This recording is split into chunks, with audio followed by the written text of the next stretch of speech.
할렐루야. 아멘. 오늘 또 말씀의 깨달음으로 우리의 각자의 심령 속에 성령으로 채워주실 줄 믿습니다. 아멘. 최근에 여러분 우리가 역사 속에 계시하는 하나님의 역사를 쭉 살피고 있는 중이에요. 열왕기 시대를 지나갔습니다. 그래서 무슨 왕 쭉 다 지나갔습니다. 그래서 북이스라엘도 망하고 남유다도 망했습니다. 그래서 바벨론 강가에 포로로 끌려가서 포로기도 지나갔습니다. 그리고 포로 귀환기에 접어들었다고 지지난주 말씀을 드렸죠. 제가 지난주일에 포로 귀환기 이때를 잘 살펴야 구약의 후반부가 깨달아진다, 그렇게 말씀드렸습니다. 언제나 이게 뿌연 안개 속에 헤매는 것처럼 도대체 이게 무슨 얘기인지 헷갈렸던 에스라, 느헤미야, 에스더 이런 것들이 다 이해되어지고, 그 다음에 학개, 스가랴, 말라기 이런 것들이 이해되어진다, 그렇게 말했습니다. 자, 포로 귀환기라고 말했으니까 포로 귀환이 몇 차례에 걸쳐서 있었는지 그 정도는 상식적으로 정리를 해야 되지 않겠습니까? 1차 포로 귀환이 있었습니다. 그게 언제냐? 이사야의 글을 읽다가, 이사야의 글을 읽은 것 자체도 진짜 신비죠. 고레스 왕이, 페르시아의 왕이 이사야 성경책을 읽다가 고레스는 나의 목자라 하는 말씀에 완전히 인생의 대전환을 경험한 그 고레스 때, 그러니까 주전 538년경에 있었던 일이죠. 고레스가 총독으로 세스바살, 다른 말로 하면 스룹바벨, 그래서 이 당시 짓는 성전의 이름이 스룹바벨 성전이 되어지죠. 스룹바벨을 앞장 세워서 성전 건축을 하도록 포로 귀환을 시킵니다. 그게 1차 포로 귀환. 이때는 그 이전에 있었던 바벨론 느부갓네살 왕 때, 느부갓네살 왕 때 막 탈취했던 성전의 모든 기물들 다 꺼내가지고는 다 찾아내서 그걸 그들 손에 맡기면서 다 돌려보냈죠. 1차 포로 귀환. 2차 포로 귀환은 주전 458년에 에스라, 이제 어느 정도 아는 이름 아닙니까? 지도자 에스라를 중심으로 해서 율법을 재건하도록 목적으로 이제 2차 포로 귀환이 있었습니다.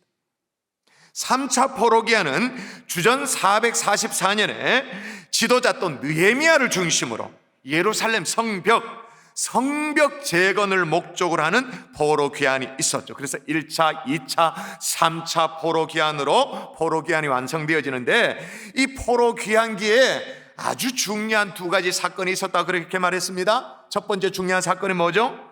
우리가 에스라서를 살피면서 살펴봤던, 주일 제가 메시지에 나눴던 내용입니다. 성전 건축. 또 하나는 느헤미야서를 중심으로 있었던 중요한 사건은 뭐예요? 이번엔 뭐죠? 성벽 재건. 성전 건축과 성벽 재건이 포로 귀환기에 있었던 아주 중요한 대사업이고 사건이었어요. 여전히 페르시아의 어떤 포로로 살고 있었던 이 느헤미야는 앞서서 많은, 아까 얘기했잖아요. 1차, 2차 포로 귀환이 있었다 그랬잖아요. 포로 귀환을 했기 때문에 예루살렘을 비롯한 그 땅에 살고 있는 이 유다의 형편이 많이 좀 괜찮아졌을 거라 그렇게 예측을 했었어요. 느헤미야는 아직 이제 포로의 땅에서 돌아오지 않는 상황이었으니까 먼 이방 땅에서 들려오는, 그의 귀에 들려온 소식은 자기의 예상하고는 완전히 딴판이에요. 어떤 소식이 들려왔는가? 한번 읽어볼까요? 자, 지난 주일에 읽었던 말씀을 다시 한번 복습 삼아 읽어보십시다. 유다와 같이 시작. 유다와 예루살렘 사람들의 형편을 물은즉 그들이 내게 이르되 사로잡힘을 면하고 남아있는 자들이 그 지방 거기에서 큰 환난을 당하고 능력을 받으며 예루살렘 성은 허물어지고 성문들은 불탔다 하는지라. 아멘. 제가 얘기했잖아요. 1차 포로 귀환, 2차 포로 귀환 있었다니까요. 성전도 지었다니까요. 그런데 들려오는 소식이 뭐냐면 다 불탔다는 거예요. 형편이 없다, 그 말이 한마디로. 이 말을 듣고 앉아서 수일 동안 슬퍼하고 하나님 앞에 금식하고 기도합니다. 그래서 금식하며 기도한 결과가 뭐냐면, 어떻게 마음먹냐면, 내가 헌신하자, 내가 고국 땅으로 돌아가서 성벽이 문제이니 성벽을 재건하자, 그렇게 마음을 먹죠. 참 선한 마음이죠. 이 손가락질하면서 누구 책임 소재를 따져 물을 수 있잖아요. 도대체 1차 포로 귀환 간 사람 뭐 했냐고, 2차 포로 귀환 간 사람 뭐 했냐고, 도대체 정신 안 차려 뭐 했냐고, 뭐 그렇게 할 수 있잖아요. 그런데 그게 아니고 느헤미야는 아니다, 내가 하자. 그렇게 마음 먹은 선한 마음이죠. 근데 그런 선한 마음 먹었다고 해서 이게 할 수 있는 게 아니에요. 여러분, 성전 건축보다 훨씬 더 이 성벽 재건이 정치적인 일이에요. 그렇잖아요.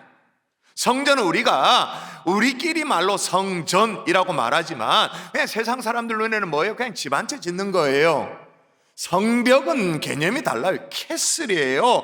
장벽을 쌓는 일이에요. 그러니까 까딱 잘못 몰리면 진짜 반역을 꾀한다는, 페르시아 제국 입장에서는 저것들은 뭐야? 반역자인가? 그렇게 몰릴 수 있는 그런 상황 속에 하나님이 페르시아 왕 누구를 예비했다고 제가 지난주에 말씀했냐면, 또 읽어볼까요? 누구? 이름 시작. 아닥사스다 왕 제20년 니산월에 왕 앞에 예, 이때 느헤미야가 3차 포로 귀환의 주역으로 쓰임받게 되어집니다. 그러니까 포로 귀환기 때는 구비마다 하나님께서 진짜 하나님의 선한 도구로 이방 왕들을 선용하시는 거예요. 저도 여러분이 머릿속에는 세 왕 정도 이름이 있어야 되는데 1차 첫 포로 귀환은 누구에 의해서 이루어졌다고요? 페르시아 왕, 바사 왕, 누구? 고레스를 사용하셨어요. 바사왕 고레스 원년에 여호와께서 예레미야 입을 통하여 하신 말씀을 이루게 하시려고 바사왕 고레스의 마음을 감동시키심에 그가 온 나라에 공포도 하고 조소도 내렸다. 에스라 1장 1절이에요. 기적과도 같은 일들이 벌어졌죠. 그러나 그렇게 시작된 이 성전 건축은 못된 대적들 때문에 이 대적들이 관리에게 막 뇌물 주고 막 중상모략하고 막 16년 동안 이 성전 건축이 중단됐어요. 지난 금요일에 살펴봤죠. 그렇게 중단된 이 성전 건축이 다시 시작되어지도록 또다시 조소를 내린 왕이 등장합니다. 고레스 왕, 그 다음 왕 누구예요? 다리오 왕. 그죠? 대적들이 이스라엘 아주 집요하게 해코지 한다라는 걸 이 왕이 다 알았어. 이미 다 알아버렸어. 그래서 다시는 방해하지 못하도록, 걸적대지 못하도록, 교막에 속이지 못하도록 아예 완전 조소의 대못을 받는 조소를 딱 내리죠. 왕이 내립니다. 이 페르시아 왕이 내립니다.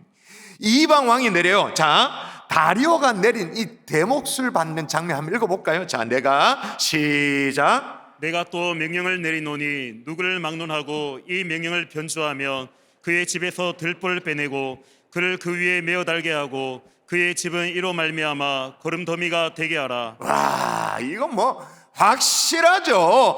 누구도 변개하지 못하도록, 혹시 그러면 들보 빼버리고 그냥 매달아버리고 그냥 어떻게 거름더미 만들어버리고 확실하게 대몫을 받는, 이걸 누가 했다고요? 다리오. 저는 여기서요, 얼마나 은혜가 되는지, 주여 우리 조국 대한민국에도 이런 지도자를 허락하여 주시옵소서.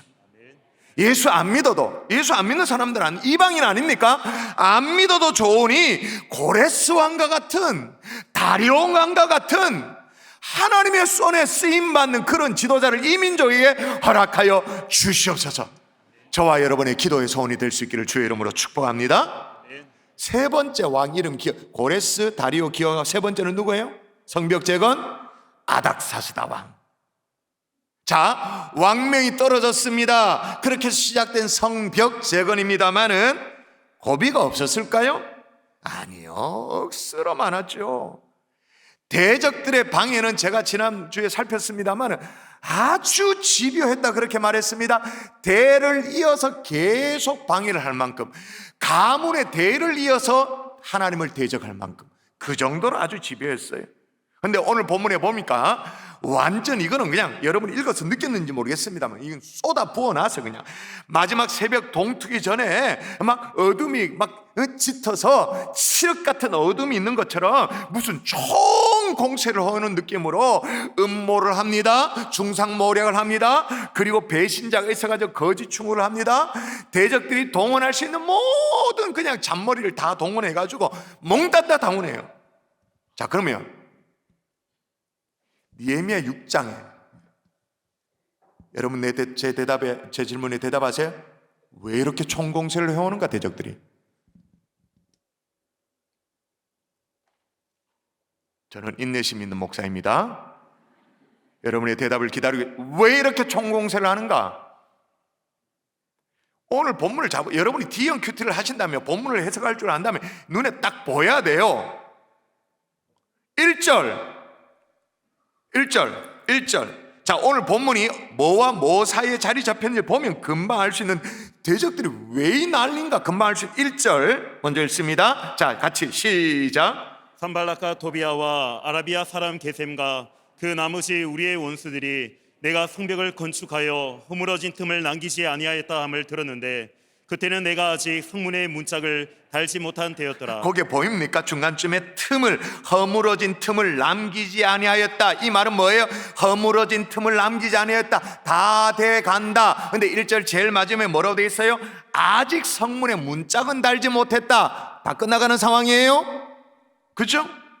자, 예루살렘 성벽이 언제 무너졌냐면, 여러분 예루살렘 성벽이 언제 무너졌어요? 연도 얘기하세요. 모르십니까? 어떻게 모르지? 몇 달 동안 계속 얘기했는데. 남유다가 언제 패망했어요? 주전 586년. 그때 무너지죠. 예루살렘 성벽도 남유다의 이 패망과 함께 예루살렘 성벽이 무너졌어요. 그럼 지금 이 느헤미야 6장 지금은 몇 년도인가? 주전이니까 거꾸로 계산해야 됩니다. 빼내오면 이게 계산이 맞아떨어져요. 444년. 그러면 지금 대략 몇 년 동안 무너져 있던 성벽이죠? 140년이 넘도록 무너진 채로 계속 방치되었던 성벽이에요. 그러니까 이렇게 생각하면 간단해요. 여러분, 이스라엘의 포로 기한이 예레미야 입을 통해서 몇 년 만에 돌아올 것이라고 하나님이 말씀해 놓으셨죠? 몇 년? 그 정도는 이제는 아시죠? 70년. 그러니까 예루살렘 성벽이 얼마 만에 무너지고 다시 재건되어지냐? 대략적으로 70년이 두 번 돌아가는 거예요. 첫 번째 70년은 뭐냐? 포로 귀환이 되죠. 포로 귀환을 했지만 여전히 어려워요. 그래서 또다시 70년이 지나고 하나님이 느헤미야를 사용해서 성벽 재건을 이루는 거예요. 그렇게 140년의 세월이 흐르고 난 이후에 지금 성벽이 무너진 상태에서 어느 정도 뭐 성벽도 중건하고 성문도 달고 그래가지고는 이제 어느 정도 이제 마무리되어집니다. 이제 문짝만 달면 되는 그런 상황. 근데 이렇게 빨리 공사 진행될 줄 몰랐거든요. 지금 공사가 지금 1절이 이거였고 조금만 오늘 본문 좀 더 가서 15절 보십시오. 뭐라고 되어 있습니까? 공사가 지금 어디를 향해 나아가죠? 6장 15절 뒷부분에 보면 성벽 역사가 어떻게 해요? 52일 만인 엘루롤 25일에 어떻게 해요? 끝나매. 오늘 6장 1절과 6장 15절 이 사이를 보시라고. 1절은 뭐라고요? 거의 다 끝났다. 근데 문짝 정도 못 달았다. 근데 15절은 뭐라고요?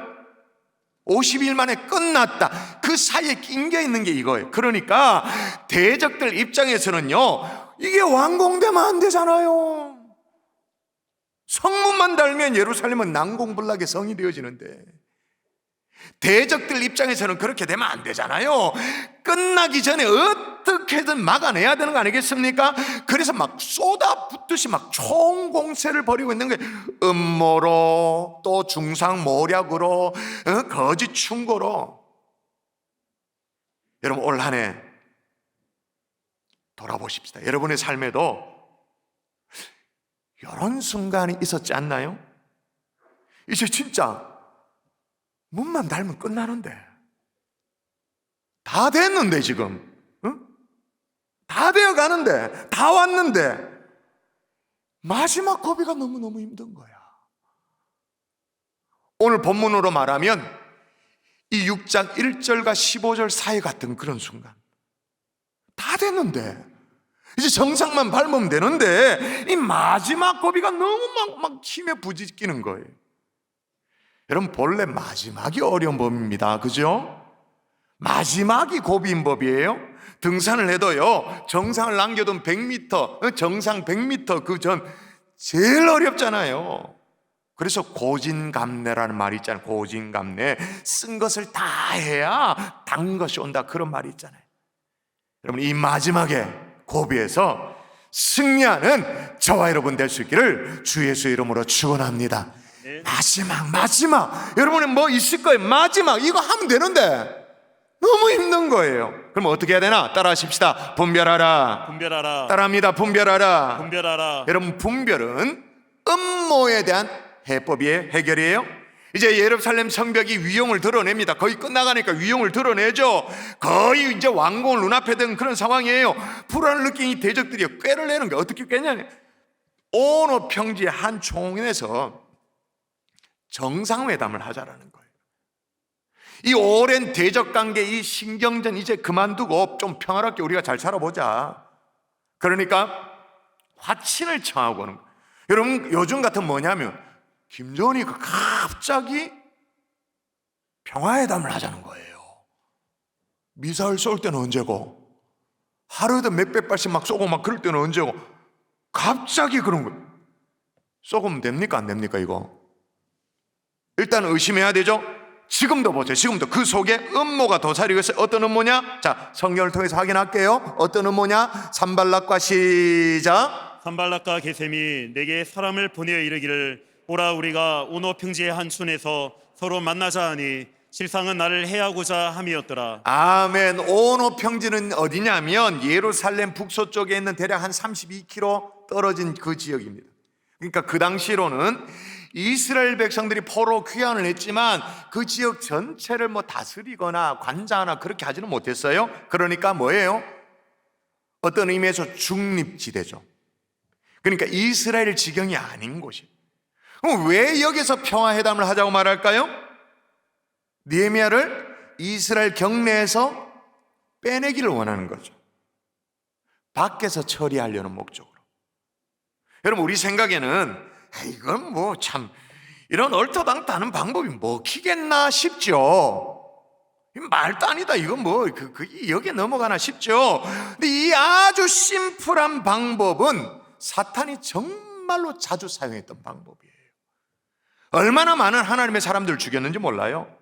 몇 년 전에 종교개혁 500주년을 보낼 때 말이에요, 1517년에 마르틴 루터를 중심으로 한 이 종교개혁을 살피면서 새롭게 500년 만에 조명된 인물이 있었다고 제가 말씀드린 적이 있었어요.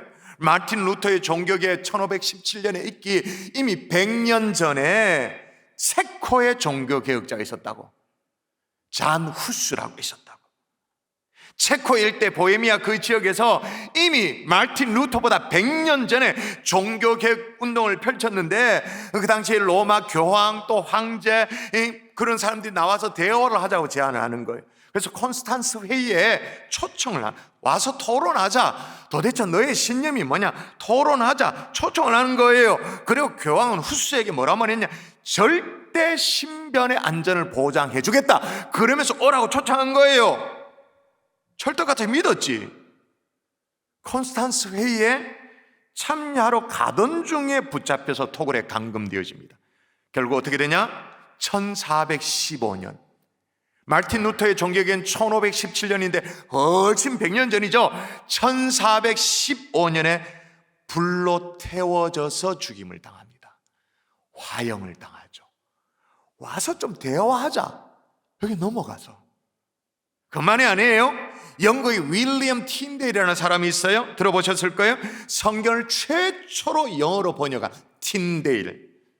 그 당시에 성경은 너무너무 어려운 라틴어예요. 일반 평신도는 도무지 읽을 수가 없어. 성직자도 못 읽어, 솔직히 말해가지고. 그래서 여러분, 그 당시에 성경을 읽을 수가 없으니까 사람들이 신앙생활을 어떻게 했을까요? 성경을 못 읽어요. 신앙생활을 어떻게 했을까요? 성경 따라서 신앙생활을 한 게 아니라 그냥 물려져 내려오는 관습 따라서 신앙생활을 한 거예요. 이 안타까운 현실을 보고 이 윌리엄 틴데일이라는 사람이 서민의 언어로 이 성경을 번역해야겠다. 그래서 성경을 어떻게 해요? 영어로 최초로 번역을 해요. 영국에서는 이 일을 할 수가 없으니까 막 쫓겨다니면서 막 독일로 막 숨어가고 벨기에로 숨어 들어가서 이걸 숨어서 영어를 이제 성경을 최초로 번역합니다. 대중적인 언어로 그렇게 번역을 하죠. 근데 어느 날 믿었던 친구가 식사 자리에 초청을 하는 거예요. 불러내는 거예요. 근데 이 친구는 벌써 그 당시에 로마 교양청에 매수를 당한 거예요. 친구하러 식사 자리 얘기하러 나왔다가 틴데일이 어떻게 해요? 붙잡힙니다. 숨어 지내던 틴데일이, 성경 번역하던 틴데일이 1535년에 성경을 영어로 번역했다라는 죄명으로 역시 화형을 당해 순교를 합니다. 이래 어리숙하게 그렇게 사람이 그렇게 될 수 있나 싶죠. 그런데 이 사단이 역사적으로 가장 많이 써먹었던 게 뭐냐? 나와서 대화해보자, 얘기해보자. 지금 느헤미야도 똑같은 위험천만한 얘기예요. 아니, 얘기를 좀 해보자고 말하는데 그 사람은 이상하잖아요, 솔직히 말해서. 근데 2절을 보십시오. 어떻게 해요? 2절 여러분 읽어볼까요? 또 읽습니다. 오너 평지 시작. 오너 평지의 한 촌에서 서로 만나자 하니 실상은 나를 해하고자 함이었다. 여기에 빨간 글씨 뭐예요? 실상은. 느헤미야는 대화를 빙자한 음모가 그 속에 있다라는, 이 속에 시커먼 게 들어있다는 걸 그걸 싹 분별해냈던 거예요. 12절 또 뭐라고 되어 있습니까? 12절에 빨간 글씨 뭐라고 되어 있어요? 깨달은 즉, 무슨 말이에요?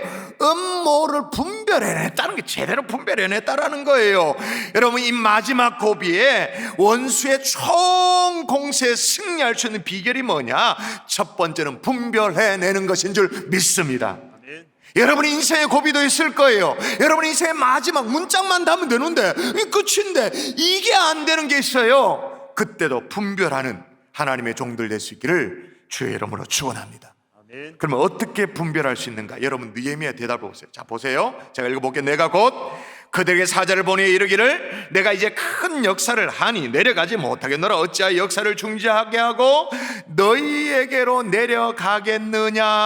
자, 느헤미야가 지금 흔들리지 않는 게 있어요. 보이십니까? 흔들리지 않는 것. 뭐 내려가도 좋고 대화도 좋은데 큰 역사를 하니 못 내려간다. 우선순위가 흔들리지 않는 것. 하나님이 왜 나를 이 자리에 세웠는지, 왜 아닥사스다 왕 앞에 막 세워져서 포로 귀환, 또 3차 포로 귀환 명령을 받고 와서 성벽 재건의 역사를 하도록 하나님이 왜 그렇게 하셨는지, 이 자리에 서 있는 이유, 대화도 좋고 다 좋은데 주님이 왜 이 자리에 세웠는지 헷갈리지를 않았던 거예요. 좋은 평판 늙는 것보다 사람들 속에 저 뭐 참 지도자 인간 됐다, 괜찮다, 대화할 줄도 아네, 이런 좋은 평판 넣는 것보다 하나님이 나를 왜 이 자리에 세웠는지, 이게 흔들리지 않았던 거예요. 근데 여러분 실제 삶의 현장에서요, 우선순위가 이게 생각이 납니까? 뭐가 더 중요하고 뭐가 덜 중요한지 그런 게 생각이 납니까? 왜 나를 이 자리에 세웠는지 궁극적인 하나님의 뜻이 막 분별되고 그렇습니까? 실은 그게 잘 안 되죠. 근데 그게 되는 자리가 있어요. 언제? 어디에? 기도하는 자리에서. 아멘이십니까? 느헤미야는요, 이 느헤미야 시작 때부터 계속 울며 금식하며 기도했다. 오늘 본문에도 기도했다. 하나님의 도우심을 구했다. 기도의 사람이었던 거예요. 성벽 재건 결단할 때부터 고비마다 언제나 무릎 꿇어 기도했던 사람. 여러분 저도 헷갈릴 때가 있죠. 경산종의 담임 목사로 사역을 하다 보면 우선순위가 헷갈리가 있어요. 근데 언제 딱 교통정리가 되어지냐면 요 자리에서, 요 자리 새벽기도 하는 요 자리 뭐 하다가 아버지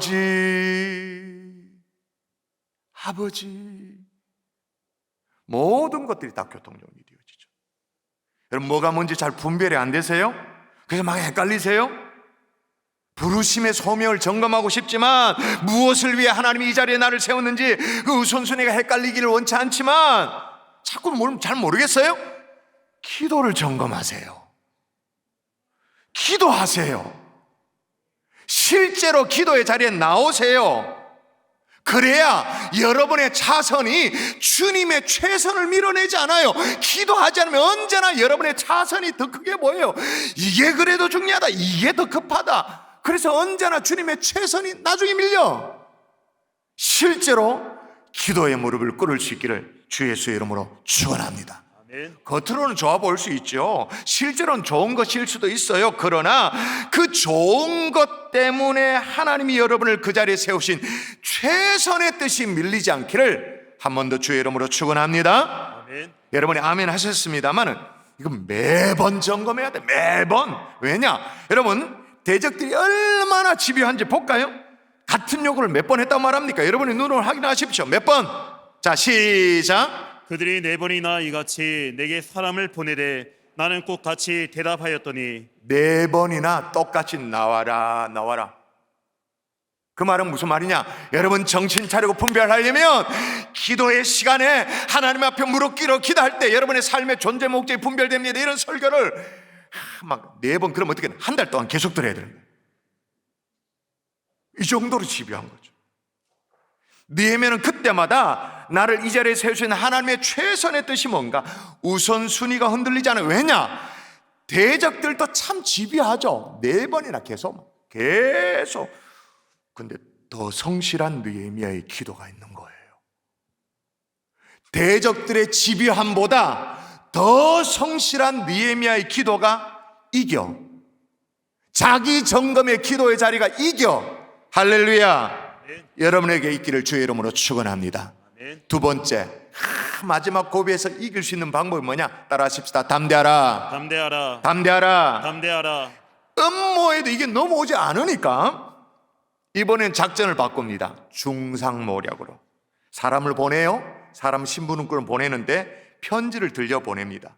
어떤 내용의 편지냐면 우리 중에 안 좋은 소문이 있다고 들리는 소문이, 네가 성벽 건축을 하는 것은 이렇게 성전을 보호하고 남유다 백성들을 지키고 이런 게 아니라 스스로 왕이 되려는 그런 의도로 지금 성벽 건축을 하고 있다. 이 안 좋은 소문이 있다는 거예요. 쓱 걱정을 해주는 척 하면서 그런 뭔가 편지가 적혀 있는 내용입니다. 이 소문이 너를 이곳에 보낸 이 아닥사스다 왕의 귀에 혹시 들릴지도 모르는데 그러면 이거 큰일 아니냐는 거예요. 그래서 얼른 우리와 한번 이 문제를 놓고 의논해보자 라는 편지를 보내요. 자, 직접 그 내용을 읽어볼까요? 자, 여러분의 목소리 읽습니다. 자, 그 글에 이르기를, 편지의 내용에 이르기를 그 말이에요. 그걸 시작. 그 글에 이르기를 이방 중에도 소문이 있고 가스무도 말하기를 너와 유다 사람들이 모방하려 하여 성벽을 건축한다 하나니 내가 그 말과 같이 왕이 되려 하는도다. 지금 이 말이 왕에게 들릴지라. 그런즉 너는 이제 오라. 함께 의논하자 하였기로. 아멘. 여러분, 이 편지의 내용대로 정말 대적들이 막 걱정해 주는 거라면, 막 되게 막 걱정해 주는 거라면, 그게 진짜라면 편지를 어떻게 보내야 돼요? 이게 중대한 사안이니까 어떻게 보내야 돼요? 정말 은밀하게 그렇게 보내야 되죠. 잘 밀봉해서 보내야 되죠. 근데 어떻게 보내느냐? 산발랏이 5번째는 그의 종자의 손에 어떤 편지? 봉하지 않는 편지를 들려 내게 보냈다. 이런 내용이 적혀 있는데 봉하지 않았어. 아주 중대한 이메일을 보냈는데 수신자에겐 보낸 게 아니라 다 뿌려서 보낸 거야. 다. 감이 오죠? 냄새가 나죠? 배달 과정 속에서 온 동네 방네 그냥 소문이 다 나기를 바라는 계략이 있었던 거예요. 중상모략. 여러분, 소문이요 사람을 때리잡습니다. 소문이. 어떤 목사님이 계셨어요. 요즘 독감도 유행하고 그렇죠, 있습니다만은 이분이 감기 기운이 있어가지고 쑥뜸을 뜨는 거, 쑥뜸 알죠? 쑥뜸을 뜨는 걸 배워가지고 이제 그렇게 한약방에 한번 가니까 매번 가서 막 쑥뜸 뜨는 게 번거롭기도 하고 그래가 혼자 배워서 하면 되겠다 싶어서 배워서 쑥뜸을 즐겨 이제 뜨는 분이 계셨어요. 여러분, 쑥뜸을 뜨면 젊은이들은 잘 모를 거다. 냄새가 어떤 냄새가 날까? 몸에 어떤 냄새가 배길까요? 쑥 냄새가 배기죠. 그런데 그 쑥 냄새가 뭐하고 비슷할까요? 안에 담배 냄새가 비슷해요. 그래서 함께 이제 차를 타고 신방 가던 여성들에게 이렇게 설명을 좀 해서 집사님, 제가 요즘 쑥뜸을 좀 배워서 이제 하고 있는데 제 몸에 쑥 냄새가 좀 날 겁니다. 근데 그게 담배 냄새가 참 비슷합니다. 집사님 오해 마세요. 허허허 하고 지나갔어요. 이게 다른 사람에게 전달될 때 쑥뜸이 사라졌어요. 쑥뜸이 사라지고, 와, 우리 목사님 쑥 냄새가 나는데 그 쑥 냄새가 꼭 담배 냄새 같더라. 이렇게 전달해요. 그게 한 단계 더 넘어갈 때 이번에는 쑥 냄새가 사라져. 담배 냄새만 남아. 아, 우리 목사님에게 담배 냄새가 난다 하더라. 이러는 거예요. 그 다음에는 담배 냄새가 어떻게 바뀔까? 담배 냄새가 아니라 담배 푼다 그랬더라. 우리 목사님 담배 피우더래. 이러던 거예요. 그 다음에 어떻게 될까요? 우리 목사님 골초 아이가? 이게 3단계 넘어갔습니다. 3단계. 목사님 바로 골초가 돼버려요. 이 목사님 어떻게 됐을까요? 목회 포기, 바로 폐인. 요게 대적들의 전략이에요. 더 나아가서 대적들이 노리는 게 뭐냐? 9절에 보십시오. 9절에 뭐라고? 그들이 다 우리를 뭐 하게 하자? 두렵게 하고자 하여. 그런 소문이 난다고 하면 어쩔 줄을 몰라. 쩔쩔맬 줄 알았거든요. 이야, 아닥사스다 왕 귀에 들려가면 어떡하지? 그걸 오해받으면 어떡하지? 막 염려해가지고 소문이 사실이 아니어도 말이에요. 사실이 아니잖아. 아니어도 혹이나 왕의 귀에 이게 들리면 어떡할까? 그걸 전전긍긍하며 두려워해가지고 몸을 사리는 그 와중에 성벽 재건이 중단되기를 바랬어요. 포기할 줄 알았어요. 근데 느헤미야가 어떻게 하느냐? 자, 여러분의 눈으로 읽읍시다. 8절. 자, 내가 시작. 내가 사람을 보내어 그에게 이르기를 내가 말한 바 이런 일은 없는 일이요 내 마음에서 지어낸 것이라 하였나니. 예, 지금 대적들이 누가 카더라 누가 뭐 우리 목사님 담배 핀다고 그래. 우리 목사님 골차카. 이게 아니고 누가 카더라 하고 있지만 그건 네 얘기 아이가 얘기하는 거야. 중상모략하려는 그런 의지를, 어떤 그 의도를 팩폭하고 있는 거야. 네 마음에서 지어낸 얘기네. 네 얘기네. 전골 확 찔러버려. 그게 담대하게 대응하죠. 아니, 이런 용기가 어디서 있을까? 어떻게 이처럼 담대할 수 있을까? 이 상황에 대적들이 몰랐던 것이 하나가 있어. 몰랐던 거 하나. 그건 뭘까? 대적들이 생각하기에는요, 느헤미야를 이 자리에 세운 것이 분명히 아닥사스다 왕이잖아요. 아닥사스다 왕이니까 이 아닥사스다 왕을 거론해서 느헤미야를 협박하면 느헤미야가 설설 길 줄 알았어. 그런데 대적들이 몰랐던 게 있어요. 뭘 몰랐을까요? 느헤미야는 여기 세운 분이 아닥사스다 왕이라고 생각지 않아요. 누가 이 자리에 세웠다고 믿어요? 느헤미야는. 아닥사스다 왕은 도구고 여기에 이 자리에 누가 세웠다고 믿어요? 여호와 하나님. 그러니까 대적들은 이걸 몰랐던 거야. 그러므로 여러분, 느헤미야는요, 아닥사스다 왕 눈치 보는 사람이 아니라 하나님 눈치를 보는 사람이었던 거예요. 여러분, 똑같은 얘기를 잠언서가 얘기합니다. 같이 한번 읽어볼까요? 사람을 두려워하면 시작. 사람을 두려워하며 올무에 걸리게 되거니와 여호와를 의지하는 자는 안전하리라. 아멘. 제가 다시 읽어드릴게요. 사람을 두려워하면 올무에 걸리거니와 여호와를 의지하는 자는 안전하니라.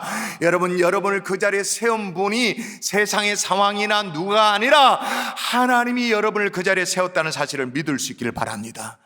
그 자리가 사명의 자리라면 끝까지 감당할 수 있도록 하나님이 힘도 주실 줄 믿습니다. 이거 못 깨달으면 맨날 사람 눈치 보고 막 세상 막 살펴야 되고 막 피곤해요.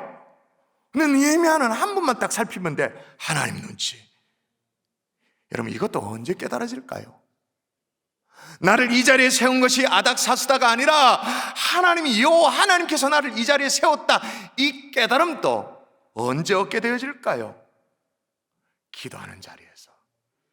세 번째 따라 할까요? 기도하라. 기도하라. 기도하라. 기도하라. 느헤미야는요, 사실 고비마다 기도했어요. 오늘 9절에도 보면 이제 내 손을 힘있게 하옵소서 기도하고 있고, 14절에도 나를 두렵게 하고자 한 자들의 소행을 계속 때마다 순간마다 계속 기도해요. 근데 여러분, 사실 이 세 번째 대적들의 공격은요, 진짜 가슴 아픈 일이에요.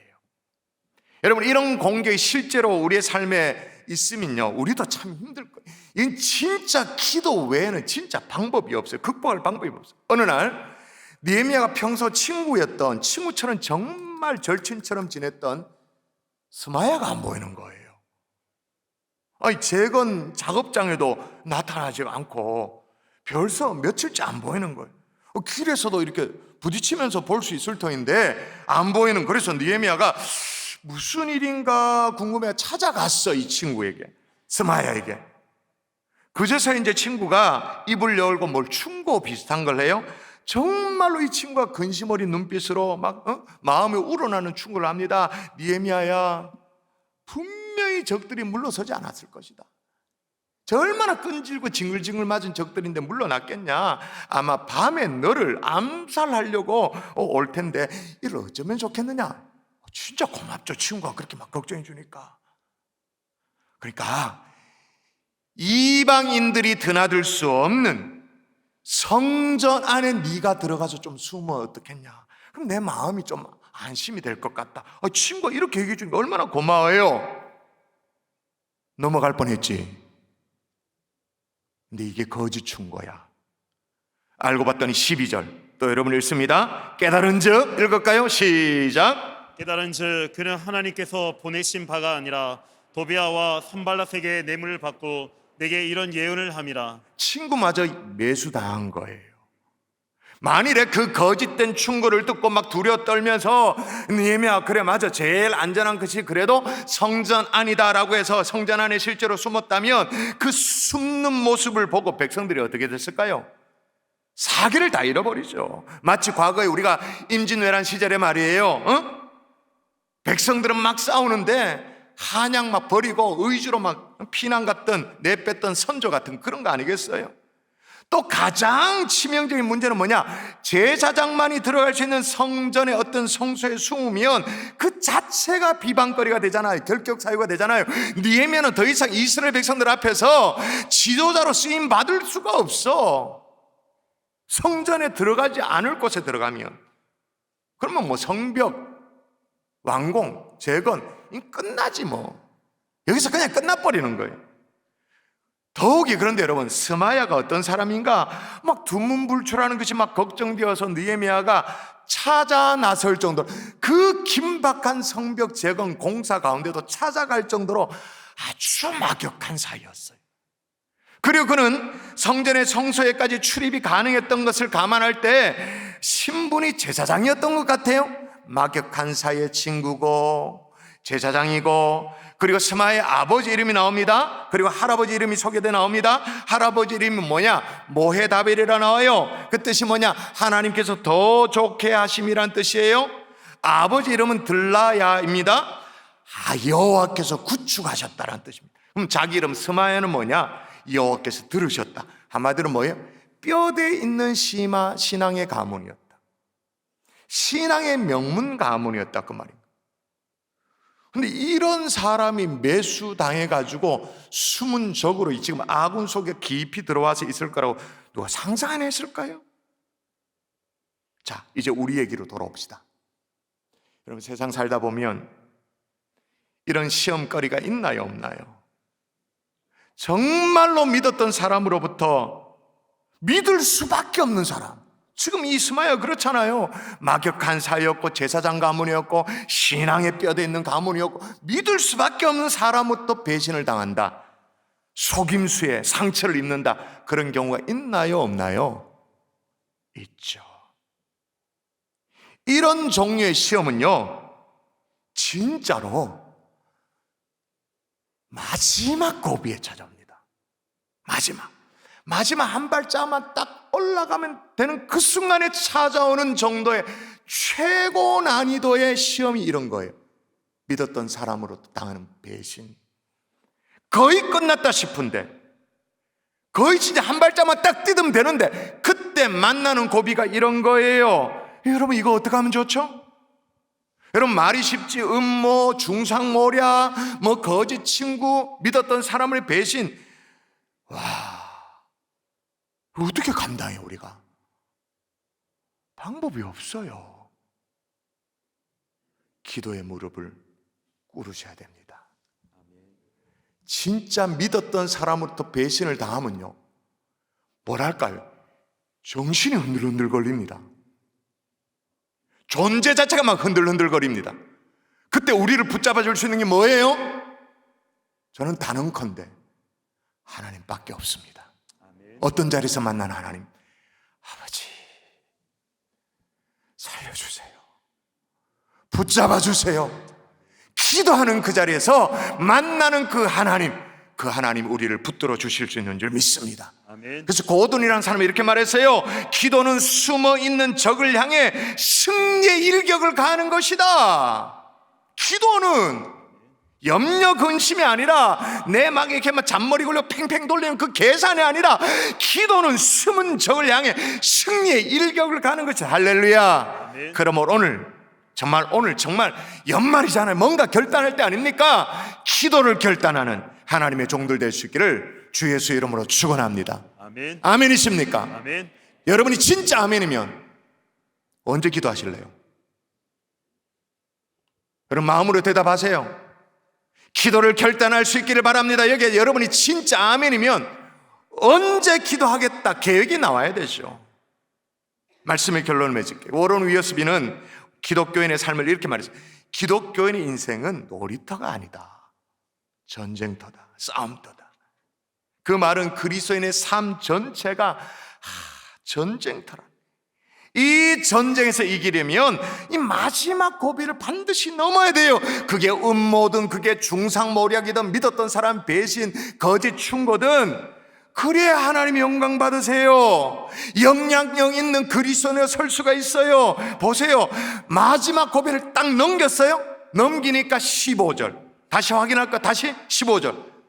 15절 시작. 성벽 역사가 52일 만인 엘루월 25일에 끝남에 아멘. 뭐예요? 성벽 완성. 할렐루야. 아멘. 자, 이거는 이제 여러분 성경을 통해서 확인하십시다. 대적들은요, 그동안 느헤미야와 이 이스라엘 백성을 계속 어떻게 한다 하면, 여러분 예를 들면 금방 눈에 뜨는 거 몇 절 한번 볼게요. 9절 보세요. 9절 이는 그들이 다 우리를 어떻게 하고자? 두렵게 하고자 하여 말하기를. 그죠? 대적들의 의도가 이거예요. 13절 또 볼까요? 13절 그들이 뇌물을 준 까닭은 나를 두렵게 하고 이렇게 함으로 범죄하게 하고. 14절 또 볼까요? 내 하나님이여 도비아와 산발락과 여호와 노다 나를 두렵게 하고자 하는 자들의 소에 두렵게 하는 게 목적이에요. 아니 느헤미야를 두렵게 하고 이스라엘 백성들을 두렵게 하는 이들의 목적이 어떻게 바뀌냐? 정작 이제 누가 두려워하는지 볼까요? 16절 볼까요? 자, 읽습니다. 시작. 우리의 모든 대적과 주위에 있는 이방 족속들이 이를 듣고 다 두려워하여 크게 낙담하였으니. 아멘. 대적들이 두려워해요. 여러분이 마지막 고비를 승리하면 아무도 못 건드려요. 대적들이 쫄아요. 표시는 안 내지. 겁내요. 두려워해요. 이게 승리예요. 이 멋진 승리 거둘 수 있기를 주 예수 이름으로 축원합니다. 아멘.